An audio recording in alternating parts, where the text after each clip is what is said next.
Morning. రక్తంలో ఉత్సాహం, ఆలోచనలలో కొత్తదనం, అడుగుల్లో ఆత్మవిశ్వాసం నింపుకొని కష్టపడి చదివి ఈ సమావేశానికి విచ్చేసిన విద్యార్థులకు, తమ జీవితాలను మీ సంతోషం కోసం అర్పించినటువంటి తల్లిదండ్రులకు, నిస్వార్థంగా జ్ఞానం పంచినటువంటి గురువులకు, ఈ కళాశాలని ఆవిర్భవించే విధంగా, అదేవిధంగా ముందుకు తీసుకువెళ్ళే విధంగా చేసినటువంటి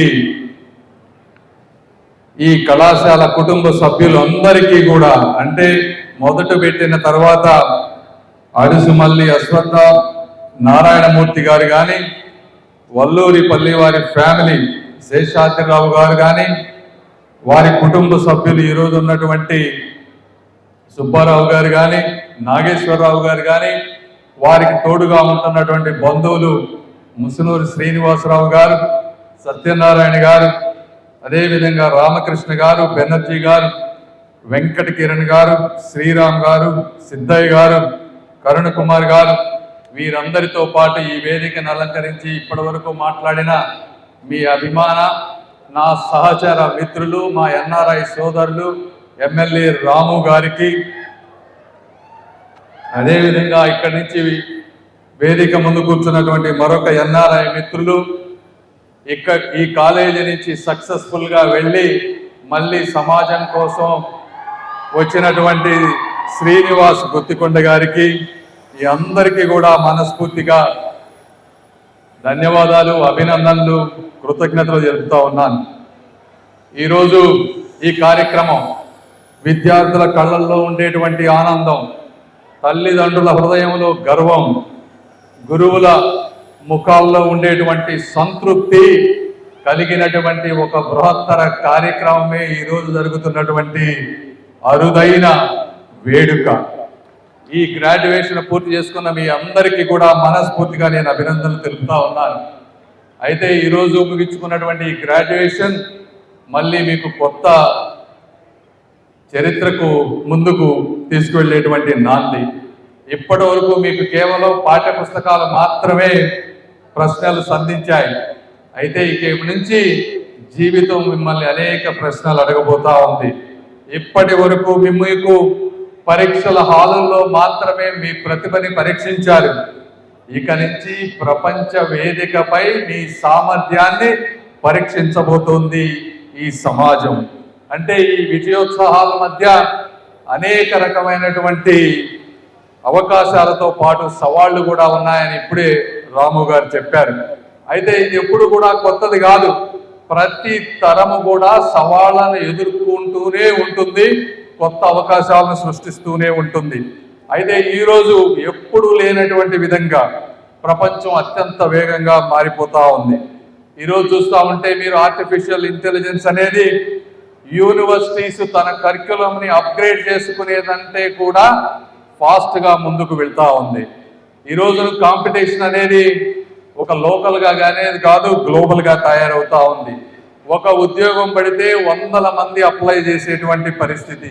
అదేవిధంగా గ్లోబల్గా ఎకనామిక్ యుద్ధాలు, ఎక్కడికక్కడ విదేశీయుల మీద రకరకమైనటువంటి భిన్నాభిప్రాయాలతో అవకాశాలు కొంచెం తగ్గుతూ ఉన్నాయి.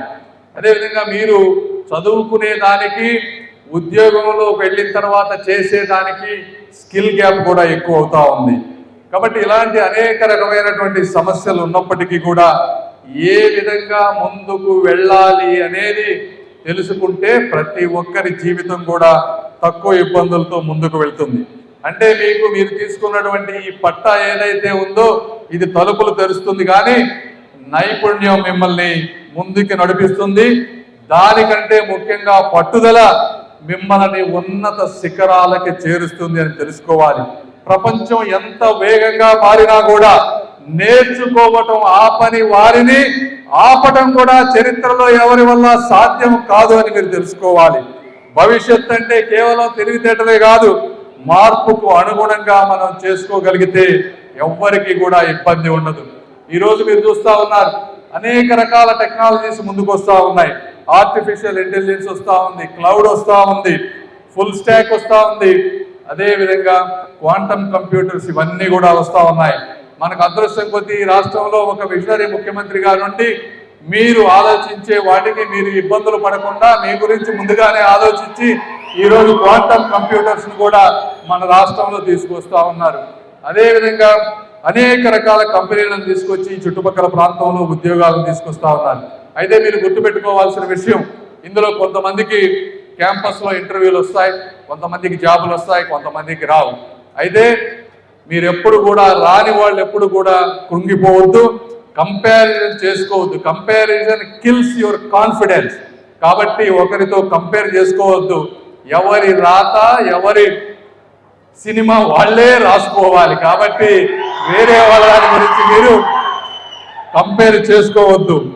అదేవిధంగా అంటే నేను అన్నీ కూడా మీకు కొన్ని ప్రాక్టికల్గా కొన్ని చెప్తాను. ఎందుకంటే నేను మీరు కూడా ఇప్పటివరకు వాళ్ళంతా ఇంగ్లీష్లో చెప్పారు, మీకు ఎంతమందికి నా గురించి తెలుసో తెలియదు, కానీ నేను కూడా ఒక సామాన్యమైనటువంటి కుటుంబం నుంచి వచ్చాను. మా తల్లిదండ్రులు ఎవరు చదువుకోలేదు, మాకు ఎవరు కూడా మెంటర్స్ లేరు.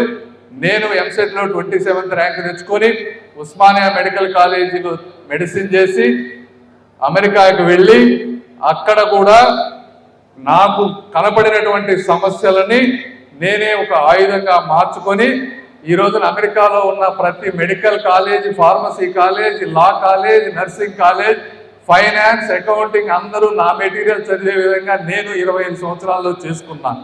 కాబట్టి నేను చెప్పేవన్నీ కూడా ఏదో మీకు పుస్తకాల్లో చెప్పే కాదు, ఇవన్నీ ప్రాక్టికల్గా జరిగేటువంటి వాస్తవాలు. నా దగ్గర కూడా దాదాపు 1000 మంది అత్యంత తెలివైన వాళ్ళు నా కంపెనీలు ఈరోజు పనిచేస్తూ ఉన్నారు. అంటే నేను ఒక వ్యక్తిగా ఉన్నాను, అదేవిధంగా కంపెనీ యజమానిగా ఉన్నాను. రెండు నాణ్యానికి రెండు వైపులా ఎలా ప్రజలు వాళ్ళు ఆలోచిస్తారో తెలిసినటువంటి వ్యక్తిని. నేను మీకు ఇచ్చే సలహాలు మీరు ఒన్నన్నా మీరు గుర్తుపెట్టుకుంటే డెఫినెట్గా మీరు సక్సెస్ అవుతారు. మొట్టమొదటిగా కొంతమందికి ఆఫర్ వస్తుంది. ఆఫర్ వచ్చినప్పుడు నాకు ప్యాకేజ్ సరిపోలేదనో లేకపోతే ఇంకా మంచి కంపెనీలో ఉద్యోగం వస్తుందనో ఆఫర్ ఎవరు కూడా వదులుకోవద్దండి. ఎక్కడ అవకాశం వస్తే మొట్టమొదటిగా ఒక్కరోజు కూడా ఖాళీ ఉండకూడదు. ముందు ఆ జాబ్లో జాయిన్ అయ్యి అక్కడ నుంచి మీరు మీ గురించి తెలిసే విధంగా చేసుకోవాలి. అదేవిధంగా ఈ రోజున సొసైటీలో ఫ్యామిలీ, ఇప్పుడు చాలామంది పేదవాళ్ళు ఉన్నారు, మీ తల్లిదండ్రులు వాళ్ళు కొంతమంది అప్పులు తెచ్చి చదివించుంటారు. ఫ్యామిలీ నుంచి మీకు ప్రెషర్ వస్తుంది. అంటే ఫ్యామిలీ ఎప్పుడు కూడా మీకు ఒక స్టెబిలిటీ కావాలని కోరుకుంటారు. అదేవిధంగా సొసైటీ ఒక స్టేటస్ కోరుకుంటుంది. పెళ్లి కావాలంటే జాబ్ ఏంటి అని అడిగేటువంటి పరిస్థితి, జాబ్ ఉన్నా ఏ కంపెనీలో జాబ్ ఉందని అడిగి ఇచ్చేటువంటి పరిస్థితులు ఈ రోజులు ఉన్నాయి. అయినప్పటికీ కూడా వాళ్ళు ఎవరైతే మీ మీద ఇటువంటి ప్రెషర్ పెడతా ఉన్నారో దాన్ని మాత్రం వాళ్ళ ప్రేమని honour their love but honour your own story. మీ మనసుకు ఏది చెప్తే అది చేస్తేనే మీరు ముందుకెళ్తారు. ఎందుకంటే నేను కూడా ఎంబీబీఎస్ అయిపోయిన తర్వాత మా తల్లిదండ్రులు అమెరికా వెళ్ళడంతో ఇక్కడే ఉండి అందరికీ సేవ చేయని చెప్పారు. అయితే నేను ఒకటే చెప్పాను, వెళ్తాను, వెళ్ళి ముందు నేను అనుకున్నది సాధించిన తర్వాత అవసరమైతే మళ్ళీ వచ్చి చేస్తానని చెప్పి నేను ఆ రోజు మా తల్లిదండ్రులు చెప్పిన మాట వినకుండా అమెరికా వెళ్ళి ఈరోజు ఇక్కడ మీ అందరికీ లెక్చర్ ఇచ్చేటువంటి పరిస్థితికి వచ్చాను. అంటే అది ఆ రోజు నాకున్నటువంటి నా గట్ ఫీలింగ్తో నేను వెళ్ళాను.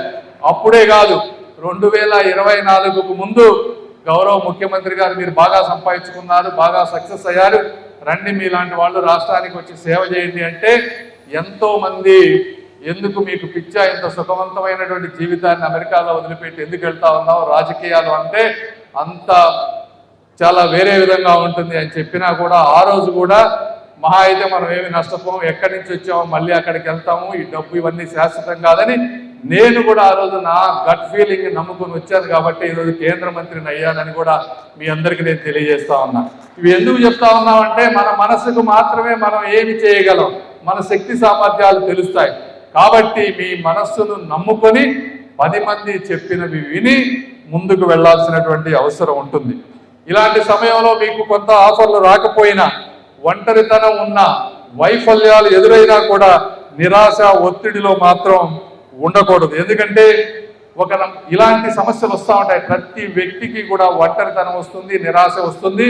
నిరాశ లేని వ్యక్తులు ఎవరు ఈ ప్రపంచంలో లేరు.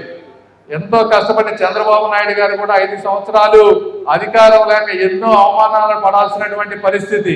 ఎంత చెట్టుకి అంత గాలి వచ్చే విధంగా ప్రతి ఒక్కళ్ళకి ఉంటుంది. అయితే ఎప్పుడు కూడా మంచి మిత్రుల్ని, కుటుంబ సభ్యుల్ని తెలుసుకొని మనలో ఉన్నటువంటి ఏ బాధలైతే ఉన్నాయో ఆ సహాయాన్ని కోరటం అనేది ఎప్పుడు బలహీనతగా మీరు అనుకోవద్దు. మనసులో బాధను చెప్పటం అనేది బలహీనతకు సంబంధించినటువంటిది కాదు. అది ఒక పరిపక్వతకి, ధైర్యానికి సంబంధించినటువంటి విషయం అని మీరు గుర్తుపెట్టుకోవాలి. అదేవిధంగా ఈ విధంగా కష్టపడాలి అంటే కూడా అంత ఈజీ కాదు ఇప్పుడు ఉన్నటువంటి సొసైటీలో. అయితే మీరు ఒకటి గుర్తుపెట్టుకోండి, మీరు జీవితంలో ముందుకు వెళ్ళాలంటే అత్యంత ఉదాహరణది ఒక విత్తనం మట్టిలో లోపల పాతి పెట్టిన తర్వాత అనేక రకాల బ్యాక్టీరియా ఇవన్నీ కుళ్ళినా కూడా ఆ మట్టిలో కలిసి తన లక్షణాలన్నిటినీ కోల్పోయి మొక్కగా పునర్జన్మను ఎలా చెందుతుందో అదేవిధంగా సౌకర్యాలను విడిచిపెట్టి కష్టపడితే మాత్రమే మీకు కూడా విజయం మొలకెత్తుతుంది అనే విషయాన్ని మీరు ఎప్పుడు గుర్తుపెట్టుకోవాలి. ఈ విధంగా తీసుకుంటే ఇప్పుడు మొదటగా ఎక్కువ మంది కోరుకునేది జాబ్ ఎలా రావాలి. ఈ జాబ్ ఎలా రావాలి అంటే మీరు మొదటగా ఆలోచించాల్సింది నాకు జాబ్ కావాలి అనే కన్నా మీరు ప్రశ్నించుకోవాల్సిన విషయం నాకు వేరే వాళ్ళు జాబ్ ఎందుకు ఇవ్వాలి అని కనుక మిమ్మల్ని మీరు ప్రశ్నించుకుంటే జాబ్ చాలా ఈజీగా వస్తుంది. జాబ్ ఎందుకు ఇవ్వాలి వేరే వాళ్ళకి అంటే ఆ కంపెనీకి కావాల్సినటువంటి ప్రాబ్లంని సాల్వ్ చేసే కెపాసిటీ మీకు స్కిల్ ఉండాలి. 10 మందితో కలిసి పనిచేసే విధానం తెలియాలి. మీ సమస్యని ఎదుటివారి సమస్యని వినగలిగే కమ్యూనికేషన్ స్కిల్స్ ఉండాలి. అదేవిధంగా ఇప్పుడున్న పరిస్థితుల్లో ఆర్టిఫిషియల్ ఇంటెలిజెన్స్ను వాడుకునేటటువంటి విధానం ఉండాలి. ఇవి ఉండాలి అంటే 100 మంది అప్లై చేసినప్పుడు మీరు ఏ విధంగా వాళ్ళకి కనిపించాలి, ఇక్కడి నుంచి మీరు మొదలు పెట్టుకోవాలి. అంటే మీరు ఒక పర్సనల్ బ్లాగ్, ఎందుకంటే రిక్రూటర్స్ అనేవాళ్ళు ఫస్ట్ మీ పేరుతోటి గూగుల్లో సెర్చ్ చేస్తారు, మీరు ఏ ప్రాజెక్టులు చేశారు, మీ లింక్డ్ఇన్ ప్రొఫైల్ ఏంటి, ఇలాంటివన్నీ చూస్తారు. కాబట్టి చిన్న ప్రాజెక్టులు అయినా సరే 2-3 చేసి రిక్రూటర్స్కి గూగుల్లో మీరు కనపడే విధంగా చేసుకోవాల్సినటువంటి పరిస్థితి. అదేవిధంగా ఎంత తక్కువ పే అయినా ఎక్కడైనా సరే ఇంటర్న్షిప్లో జాయిన్ అవ్వండి. జాయిన్ అయినప్పుడు ఒక్కొక్కసారి అవకాశం రాకపోతే ఫ్రీగా చేయడానికైనా మీరు సిద్ధపడి వెళ్ళండి. వెళ్ళినప్పుడు మీకు అక్కడ కాంటాక్ట్స్ పెరుగుతాయి. అదేవిధంగా మీ కాలేజీ నుంచి వెళ్ళినటువంటి సీనియర్స్ అనేక మంది ఉంటారు. ఈ కాలేజ్ ఇంజనీరింగ్ లింక్డ్ఇన్లో చూస్తే ఇప్పుడే ఉన్నారు, నేను ఇందా చెప్పాను, గుత్తికొండ శ్రీనివాస్ గారు, అదేవిధంగా రాము గారు, ఇలాంటి ఎంతో మంది సక్సెస్ఫుల్ పీపుల్ అనేక రకాల కంపెనీల్లో ఉంటారు. 70% జాబ్స్ కంపెనీల్లో ఉండే జాబ్స్ బయటకి రావు, నెట్వర్క్ ద్వారానే ముందే ఫిల్ అయిపోతాయి. ఈ విషయం తెలుసుకొని your network is your network అనే విధానంతో మీరు డైలీ ఆ నెట్వర్క్ని పెంపొందించుకుంటే ఎక్కడో ఒక వ్యక్తి మీకు మీ కాలేజీలో వాళ్ళు సహాయం చేసేటువంటి అవకాశం ఉంటుంది. అదేవిధంగా కమ్యూనికేషన్ని డైలీ అంటే గ్రామీణ వాతావరణం నుంచి వచ్చిన వాళ్ళకి నేను కూడా 27వ ర్యాంకు నాకు తెలుగు మీడియంలో వచ్చింది. మొట్టమొదటిసారి ఇంగ్లీష్ అంతా మెడికల్ కాలేజీలో చదవటం మొదలుపెట్టాను. చాలా కష్టం అనిపించింది. అయినప్పటికీ కూడా ఈ రోజున అమెరికాలో మొత్తం ఇంగ్లీష్లో బుక్స్ రాస్తా ఉన్నామంటే ఏది మనం ఎక్కడి నుంచి వచ్చినా కూడా కష్టపడి నేర్చుకుంటే ఏది అసాధ్యం కాదు. డైలీ కమ్యూనికేట్ చేయాలి. ఒక ఇంటర్వ్యూకి వెళ్ళేటప్పుడు ఎలా వెళ్ళాలి అంటే ఒక క్రికెట్ మ్యాచ్ లేకపోతే ఒక అథ్లెటిక్ మ్యాచ్కి ఏ విధంగా మనం ప్రాక్టీస్ చేస్తామో అటువంటి ప్రాక్టీస్ మీరు చేసి ఇంటర్వ్యూకి వెళ్ళాలి. ఇంటర్వ్యూలో ఒకసారి ఫెయిల్ అయినప్పుడు వదిలేయకూడదు. ఇంటర్వ్యూ రిక్రూటర్ని అడగండి. ఏమడగాలంటే కుంగిపోకుండా నాకు జాబ్ ఎందుకు రాలేదు, నేను ఏవి తప్పు చేశాను, ఏవి చేస్తే నేను బెటర్ అవుతుందని మిమ్మల్ని ఎవరైతే రిక్రూటర్ వచ్చారో వాళ్ళని అడిగి ఫీడ్బ్యాక్ తీసుకొని each rejection is a rehearsal for your break through అనే విధంగా మీరు వర్క్ చేస్తే డెఫినెట్గా ఉపయోగపడుతుంది. అదేవిధంగా ఎక్కడో జాబులు కేవలం హైదరాబాద్లోనో బెంగళూరులోనే జాబ్ అని కాకుండా ఒక్కొక్కసారి చిన్న పట్టణాలు అయినటువంటి తిరుపతి, విజయవాడ, గుంటూరు ఇలాంటి పట్టణాల్లో ఎక్కడ దొరికితే అక్కడ జాబ్కు వెళ్ళటం అనేది చాలా మంచిది. ఎందుకంటే గాలికి వంగే చెట్టే బతుకుతుంది తప్పించి నిటారుగా నిలబడిన మొక్క ఏదైనా సరే విరిగిపోవాల్సిందే. కాబట్టి పరిస్థితులకు తగ్గట్టుగా మనం ముందుకు వెళ్ళాలి. లేదు జాబ్ దొరకటం లేదు, ఇంకా ఆశలు ఉన్నాయి అనుకుంటే జాబులు కనుక రాకపోతే మీకు మీరే క్రియేట్ చేసుకోవాలి.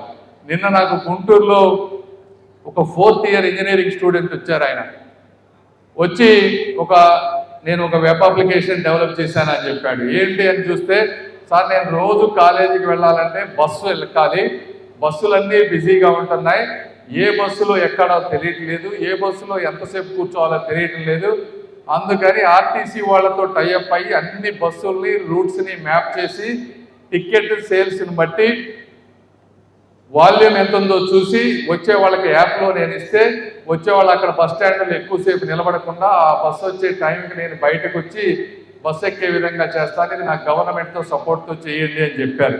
అంటే ఇవి ఎందుకు చెప్తా ఉన్నానంటే ఇదేనే కాదు, నిన్న మీరు ఒక వార్త చూస్తుంటారు, కర్సర్ అని. మీకు కర్సర్ కంపెనీ మీకు ఎంతమంది తెలుసా ఎవరికైనా? ఏ కోడింగ్ కంపెనీ, కొంతమందికి తెలిసి ఉంటుంది. 21 సంవత్సరాల కుర్రవాడు, 21 సంవత్సరాలు ఇంజనీరింగ్లో MITలో అతను ఇంకొక ఇద్దరు కలిపి AI కోడింగ్ కర్సర్ కంపెనీ పెడితే $60 billion $60 billion Elon Musk space X వాళ్ళు కొన్నారు. అంటే మీకంటే ముందు వెళ్ళిన వాళ్ళందరూ తెలివైన వాళ్ళు కాదా? అయినా కూడా కొత్త ఆలోచనలు అలా ఉంటాయి. అంటే ఎవరో ఏదో ఇస్తారని చూడకుండా మీలో తెలివైన వాళ్ళు ఎవరైతే ఉన్నారో తెలివైన వాళ్ళతోటి, అదృష్టవంతులతోటి ఎదురు వెళ్లకుండా కలిసి వెళ్లే మార్గంగా చేసుకుంటే మీరు 10 మందితో కలిపి ఏదన్నా సరే సాధించుకోవడానికి అవకాశం ఉంటుంది. కంపెనీలు పెట్టాలంటే కోట్ల రూపాయల ఆదాయం అవసరం లేదు. ఒక ల్యాప్టాప్, ఒక ఇంటర్నెట్ కనెక్షన్, మీ సృజనాత్మకత, ఈ 3 ఉంటే అవి కూడా ప్రాబ్లమ్స్ అనేవి. నేను ఇంత పెద్ద కంపెనీ పెట్టి ఇన్ని కోట్లు సంపాదించానంటే నాకు ఎవరో ఐడియా ఇవ్వాల. నేను చదివేటప్పుడు నాకు ఉన్నటువంటి మెటీరియల్ అన్నీ సరిగా నాకు టీచ్ చేయలేదు కాబట్టి వీళ్ళకంటే నేను బెటర్గా టీచ్ చేయగలనని చెప్పి నేనే మొదలుపెట్టి చేసినటువంటిది. అలాంటివి మీకు డైలీ ఎదురయ్యేటువంటి సమస్యలు ఏవైతే ఉన్నాయో అదే సమస్యలను తీసుకొని జాబ్ చేసినా కూడా సైడ్ సాటర్డే సండే ఈవినింగ్స్ కూర్చొని చేస్తే డెఫినెట్గా మీరు ఇప్పుడు ఈ రోజున గవర్నమెంట్స్ అనేక రకాలైనటువంటి ప్రోత్సాహకాలు ఉన్నాయి. ఈరోజు నాస్కామ్ ఉంది, మన ఆంధ్రప్రదేశ్లో అనేక రకాల ప్రోత్సాహకాలు ఉన్నాయి.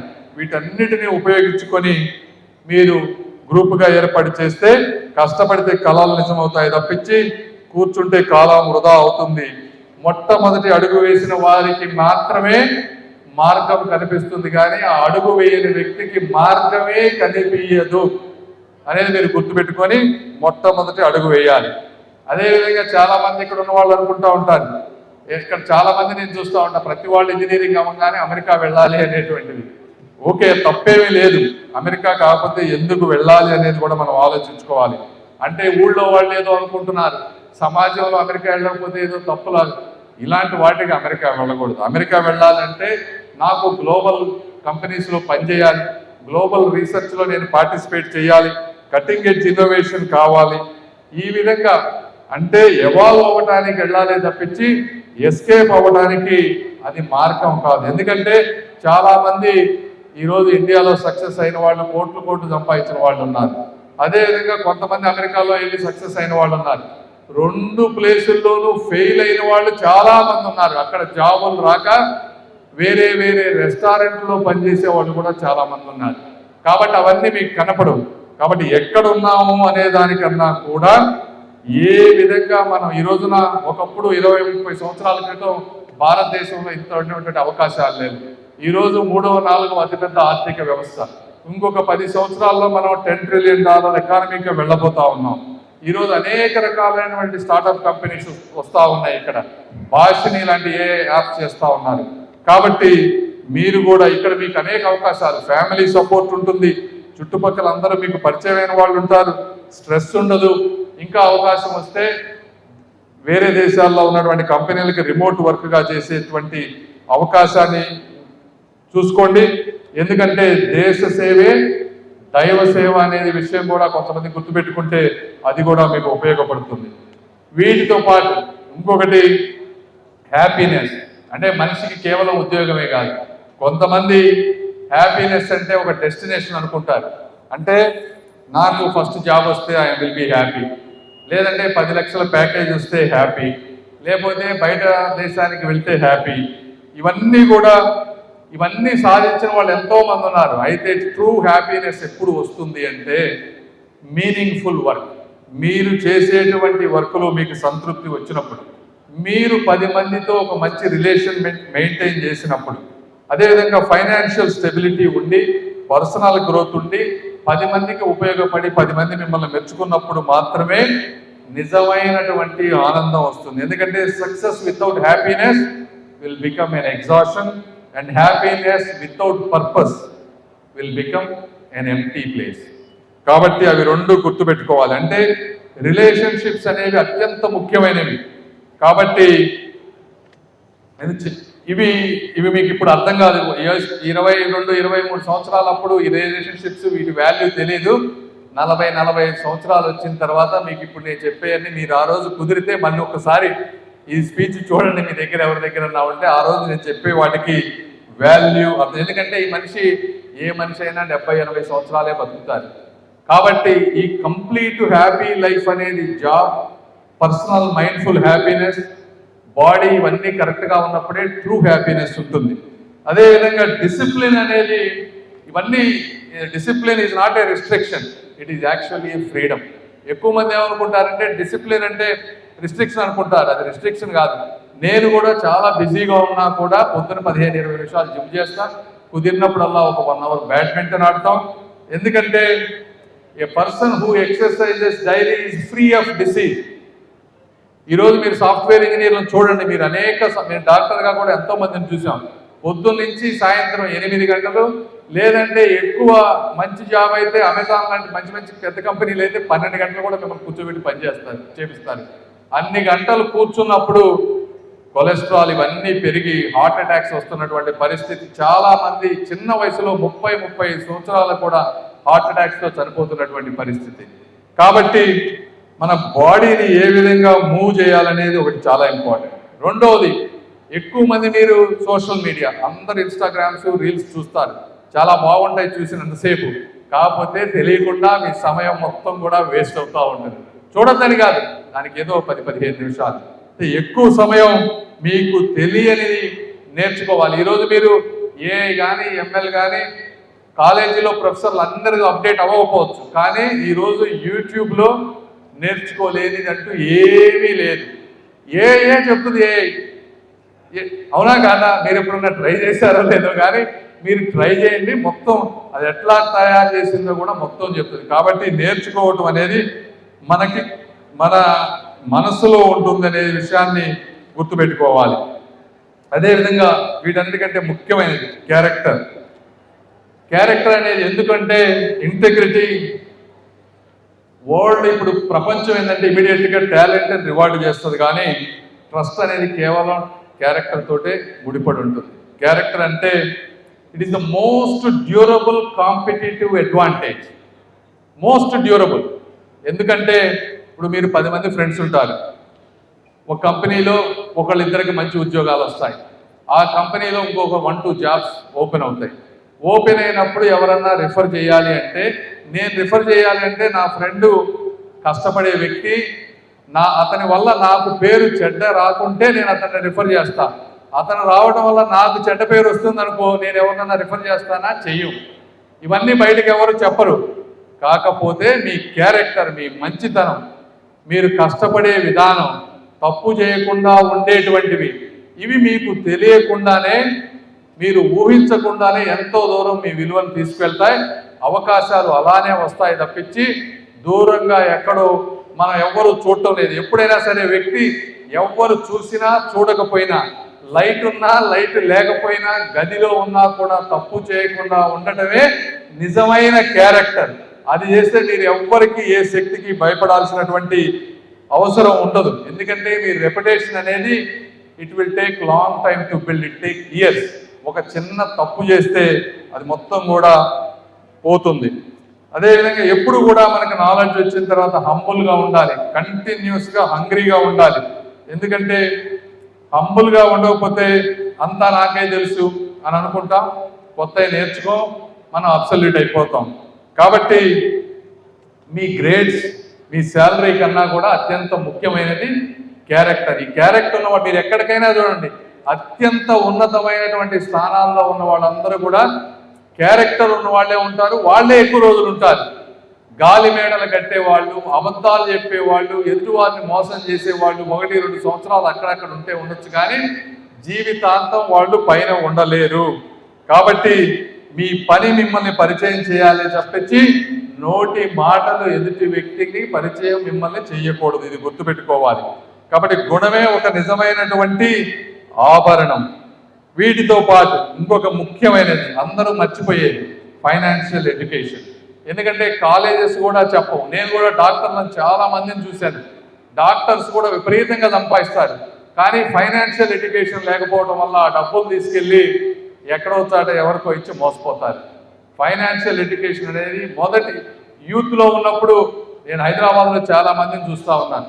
బర్త్డేకి పెద్ద పెద్ద పార్టీలు తీసుకుంటారు, ప్రతిదానికి ఒక అకేషన్, ప్రతిదానికి స్టార్ హోటల్స్లో సెలబ్రేట్ చేసుకొని డబ్బులు ఉన్నప్పుడు వేస్ట్ చేసుకునే వాళ్ళు ఎంతో మంది ఉండి డబ్బులు జాబు పోయిన తర్వాత వాటికి డబ్బులు లేకుండా ఉండేవాళ్ళు ఉంటారు. మీ మొదటి ప్రతి శాలరీలో 20% ఫస్ట్ మీరు సేవింగ్ చేశాకే మీరు ఏదైనా ఖర్చు పెట్టండి. జీతం ఎక్కువ వచ్చింది కదా అని పెట్టుకుంటే తర్వాత ఎవరిని మిమ్మల్ని చూడటానికి ముందుకు రారు. స్టాక్ మార్కెట్లో అర్థం చేసుకోండి, ఈ ప్రపంచంలో అత్యధికంగా రిచ్ అయిన ప్రతి వ్యక్తి కూడా స్టాక్ మార్కెట్ల ద్వారానే రిచ్ అవుతారు. స్టాక్ మార్కెట్ అంటే గ్యాంబ్లింగ్ కాదు, అర్థం కాకుండా పెట్టుబడి పెట్టడం గ్యాంబ్లింగ్. కానీ ఒక కంపెనీని అర్థం చేసుకొని, ఇండెక్స్ ఫండ్స్ని అర్థం చేసుకొని, చదువుకొని, ముందు డమ్మీ అకౌంట్స్తో 2-3 సంవత్సరాలు చూసి తర్వాత సిస్టమేటిక్గా పెట్టుకుంటే అది గ్యాంబ్లింగ్ అవ్వదు. ఆ అపోహల నుంచి బయటకు వచ్చి ఒక ఎమర్జెన్సీ ఫండ్ 6 months పెట్టుకోవడం, 20% ప్రతి నెల శాలరీ అందులో పెట్టుకోవడం అనేది అత్యంత ముఖ్యమైనది. ఎందుకంటే సంపాదించడం కంటే దాచుకోవడం అనేది ఒక ముఖ్యమైనటువంటి కళ. కాబట్టి వీటితో పాటు నేను ఇందా చెప్పినట్టు మీ పర్సనల్గా చక్కగా టైంకి నిద్రపోవడం. ఎందుకంటే the best engineers are rested engineers. మీరు చూస్తే బ్రెయిన్ అనేది మన బాడీలో వెయిట్ 2% ఉంటుంది, కానీ 20% ఆక్సిజన్ని, న్యూట్రియంట్స్ని వాడుతుంది. అంత ఎక్కువ తీసుకుంటుంది. అది మీరు 8 గంటలు బ్రెయిన్తో పనిచేస్తే కంప్లీట్గా మీరు ఎగ్జాస్ట్ అయిపోతారు. కాబట్టి అది కాకుండా మీరు సోషల్ మీడియా, బెడ్ల మీద ఫోన్లు పెట్టుకొని చూడటం, బెడ్ల మీద టీవీలు చూడటం, ఇవన్నీ చూసి నిద్ర సరిపోకపోతే మీ బ్రెయిన్ సరిగా పనిచేయదు. A good sleep, good routine exercise, ఇవన్నీ కూడా అత్యంత ముఖ్యమైనవి. కాబట్టి ఆఖరిగా స్కిల్సే మీకు ఆపర్చునిటీ క్రియేట్ చేస్తాయి. Your character will build your trust. Continuous learning అనేది it will create relevance for you. ఎందుకంటే ఈ రోజున 10-15 సంవత్సరాల జాబుల్లో ఉన్న వాళ్ళని ఫస్ట్ తీసేస్తూ ఉన్నారు. ఎందుకంటే వాళ్ళు ఆర్టిఫిషియల్ ఇంటెలిజెన్స్కి అడాప్ట్ అవ్వలేకపోవడం. కాబట్టి కంటిన్యూస్గా న్యూ టెక్నాలజీస్ మీద మీరు అడాప్ట్ అవ్వాల్సినటువంటి అవకాశం ఉంది. ఆఖరిగా ఇది ఒక మోస్ట్ మీకు అంటే ఛాలెంజింగ్ టైం అయినా కూడా ఒక exciting time. India is rising, but AI is rewriting industries. ఇలాంటి కాలంలో కేవలం ఉద్యోగస్తులే కాకుండా సృష్టికర్తలు కావాల్సినటువంటి అవకాశం ఉంది. సమస్యల నుంచి వెనక్కి తగ్గేవారు కాదు. సమస్యలని మన ఈరోజు సుందర్ పిచ్చాయ్ గారు మాట్లాడుతూ కష్టమైన పనులను తీసుకున్న వాళ్ళే ముందుకు వెళ్తారు. అంటే ఈ రోజున మీరు వాళ్ళనే ఉదాహరణ తీసుకోండి. ఒక సుందర్ పిచ్చాయ్ గారు, అదేవిధంగా మైక్రోసాఫ్ట్ సిఇఓ నాదెండ్ల సత్య, వీళ్ళు ఎక్కడి నుంచి వెళ్ళారండి? పబ్లిక్ హై స్కూల్స్ నుంచి వెళ్ళారు, ఇక్కడ మన ఆంధ్రప్రదేశ్, అదేవిధంగా తమిళనాడులో. అమెరికాలో హార్వర్డ్లో చదివిన వాళ్ళు ఉన్నారు, ఎంఐటీలో చదివిన వాళ్ళు ఉన్నారు, మనకంటే అనేక అవకాశాలు కలిగినటువంటి వాళ్ళు ఉన్నారు. వాళ్ళు ఎందుకు అవ్వలేకపోయారు సిఇఓలు? కాబట్టి ఎక్కడి నుంచి వచ్చాము అన్నది కాదు, బుల్లెట్ దిగిందా లేదా అన్నదే ఇంపార్టెంట్ అనేది నేను గుర్తుపెట్టుకోవాలి. కాబట్టి ఈ చిన్న గ్రామం నుంచి వచ్చినా కూడా మీరు కూడా వాళ్ళలాగా మాలాగా ఇక్కడికి వచ్చి మాట్లాడే శక్తి సామర్థ్యాలు అన్నీ ఉన్నాయి. కాబట్టి దానికి తగ్గట్టుగా మీరు చెయ్యాలి.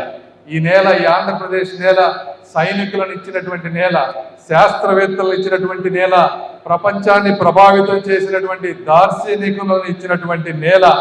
ఈరోజు ఆంధ్రప్రదేశ్లో మీకుండేటువంటి ఎడ్యుకేషన్, మీ స్కిల్స్, మీ ఐడియాసే ఈ ఆంధ్రప్రదేశ్ భవిష్యత్తును కానీ భారతదేశ భవిష్యత్తును కానీ వచ్చే 20 సంవత్సరాల్లో ప్రభావితం చేయబోయేది.